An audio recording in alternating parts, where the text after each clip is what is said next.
Nigel Farage and Rachel Reeves are giving their first big speeches of the election campaign.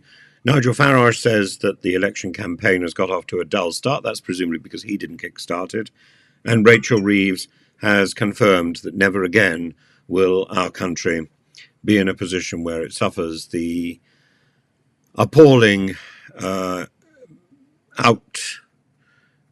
outbreak of madness which took place under Liz Truss. Never again will one individual, or two individuals, if we look to Kwasi Kwarteng's prodigious package, which we were expected to admire and implement, never again will that be allowed to happen, says Rachel Reeves.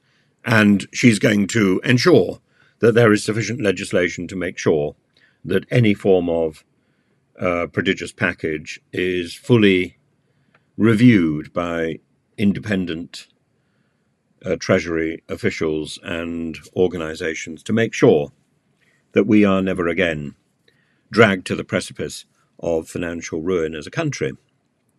I think she's right to say that. I think she's right to review that. And I also think her tone is right.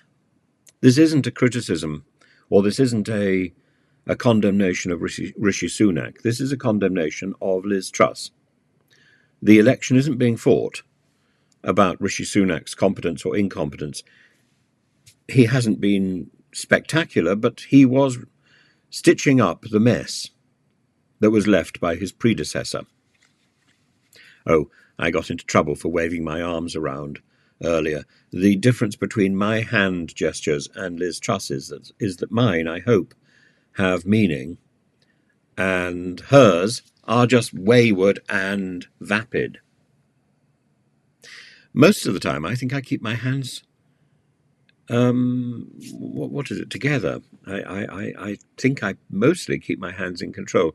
Sometimes my hands move around, but that's partly because I've spent a lot of time in the southern Mediterranean, where hands are all over the place. And I remember learning some of the wonderful gestures, particularly in Italy.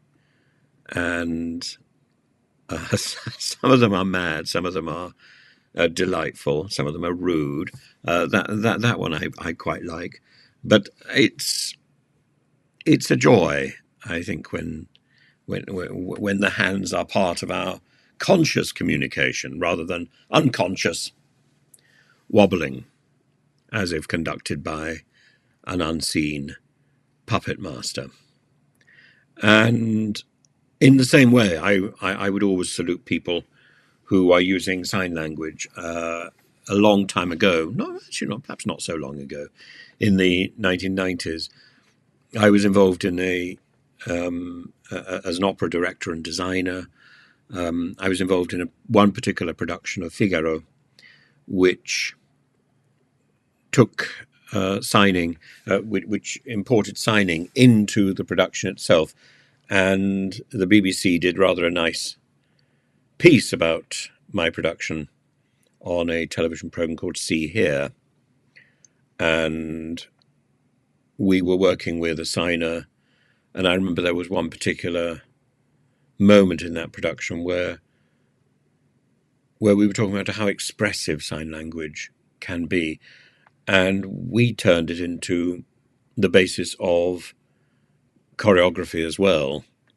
So instead of simply having the signer on one side of the stage explaining to the non-hearing or partially hearing audience what was going on, we also had people on stage signing, and it was extraordinarily inventive and lively. And I was always very entertained by the fact that some of the sign language was at a slightly different time to the spoken language or the sung language.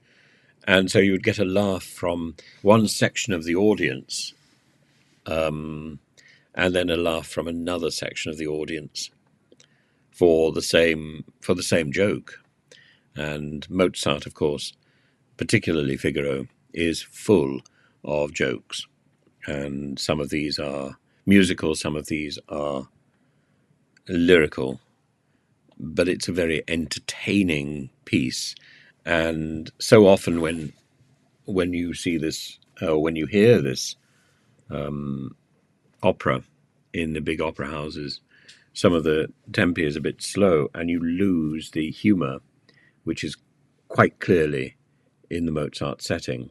I say hear or see.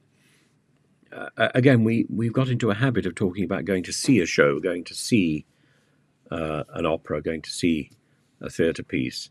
When Shakespeare was writing, he always wrote about hearing a play, where the words are more important, really, than the visual business.